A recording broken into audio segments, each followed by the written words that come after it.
ડેડિયાપાડાના પાનસર ગામમાં હોળી ધૂમધામથી ઉજવવામાં આવે છે, જ્યાં હજારો લોકો વિવિધ ગામો, તાલુકા અને જિલ્લાઓમાંથી હોળી માતાના દર્શન કરવા અને નાચગાન માણવા માટે આવે છે.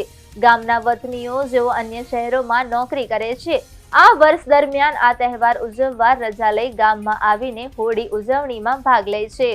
પાનસર ગામમાં હોળી ઉજવણી માટે પોલીસ બંદોબસ્ત તથા જરૂરી પરમિશન વ્યવસ્થા કરી આપવામાં આવે છે. પરંપરા મુજબ 100 થી વધુ ગોસાઈ પોતાની બાધા પૂરી કરે છે.